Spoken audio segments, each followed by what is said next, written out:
Olá, turma, tudo bem com vocês? Eu sou a professora Cíntia, professora de História. Hoje nós vamos para a aula número 27 do 7º ano. E o assunto da nossa aula é Grandes Navegações, Pioneirismo Português.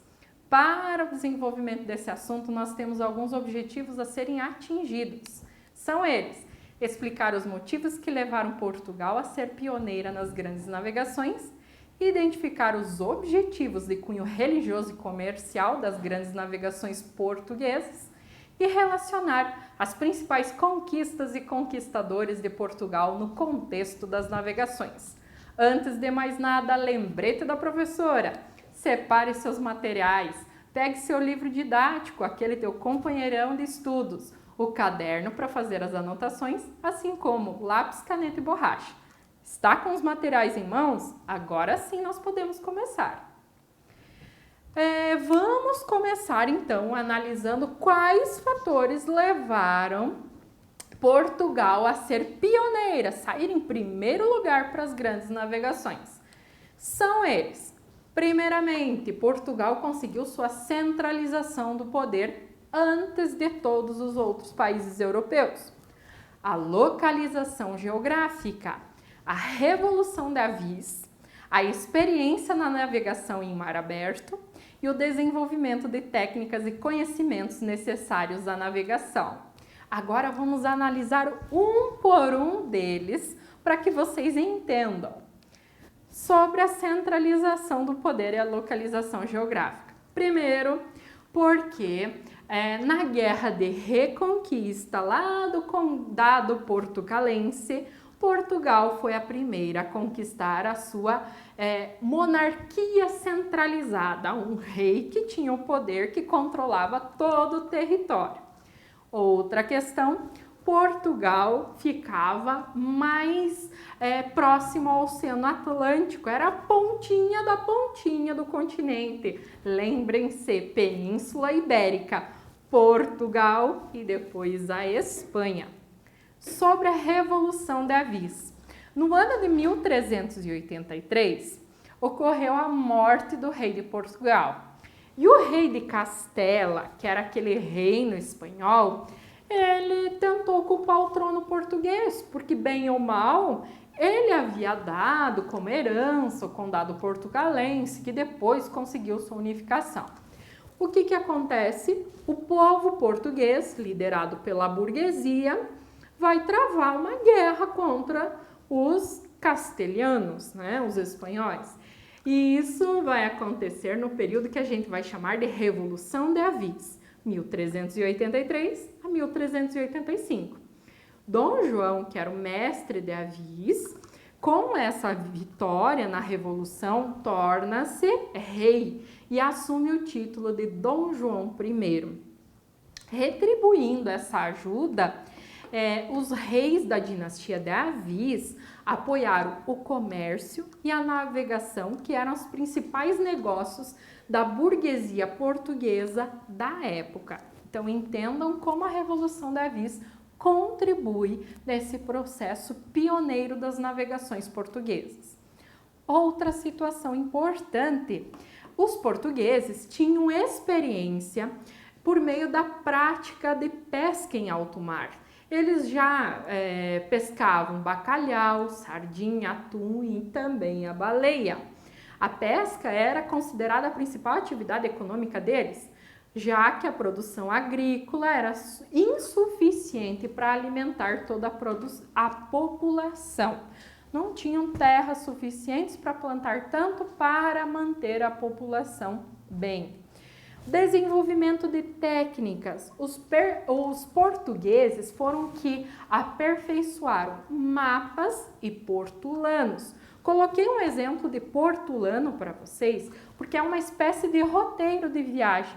Além de colocar os territórios que poderiam ser encontrados, ele dava orientações de onde seguir, como seguir. E ainda eles são responsáveis por adaptar as bússolas às suas embarcações. E também foram os portugueses que inventaram a caravela. Foram eles, então, que construíram a caravela por volta de 1440.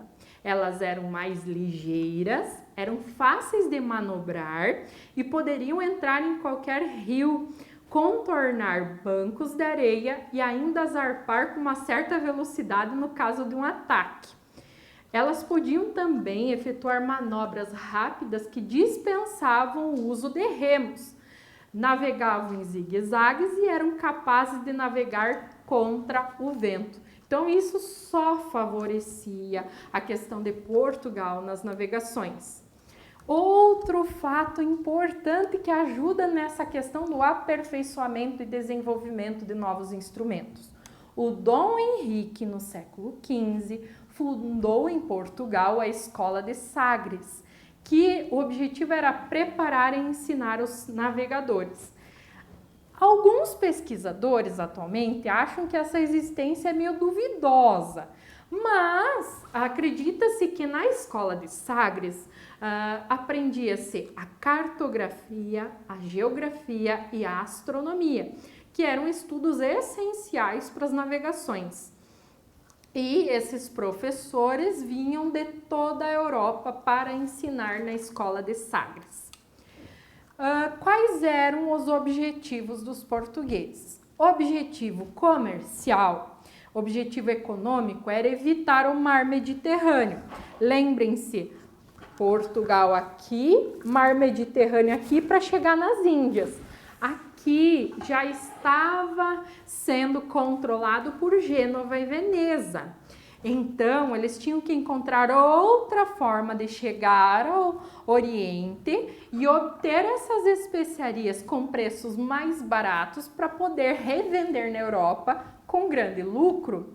E ainda tinha um desejo religioso. A ideia dos portugueses era expandir a fé cristã e combater os infiéis. Então, vamos analisar a partir de então a cronologia das navegações portuguesas. Primeiramente, com uma monarquia centralizada, os mercadores ricos e com apoio de capitães que eram experientes, além de estudiosos e construtores de navios, os portugueses iniciaram o périplo africano, que seria o contorno da África para chegar ao Oriente. Contornar toda a África para chegar aqui no Oriente, como está desenhado ali no mapa. Então, como fazer isso? Quem iniciou? Por motivos religiosos e comerciais, o rei português Dom João I, em 1415, organizou uma grande expedição que tomou dos muçulmanos a cidade de Ceuta, no norte da África, tá? E esse fato, ele é considerado como marco inicial, o primeiro pontapé da expansão marítima portuguesa. Já no ano de 1419, 4 anos depois, os navegantes portugueses chegam às Ilhas da Madeira, e isso por conta do desenvolvimento tecnológico deles. Em 1443, eles atingem a ilha de Arguim, junto ao Rio do Ouro. Já em 1448, eles instalam a primeira feitoria. O que era a feitoria? Era um local onde se fazia comércio com os africanos, que envolvia mercadorias como ouro em pó, escravizados, armas de fogo e pólvora. É importante destacar que na África havia escravidão. Povos mais fortes guerreavam com mais fracos, os mais fracos perdiam, logo tornavam-se escravos. Mas a questão da exploração de trabalho, como houve no Brasil, é diferente. Lá não era tão forte isso, mas a escravidão já existia. E haviam os feitores que faziam esse comércio ali com os portugueses para trazer escravos para o Brasil. Isso é só fazendo um parênteses. No ano de 1456, os portugueses chegam nas ilhas do Cabo Verde e constroem engenhos da produção açucareira. Na época, o açúcar valia muito, chegava a ser presente em casamento. Imagina ganhar um sacão de açúcar. E ainda, eles utilizavam a mão de obra africana escravizada na produção açucareira.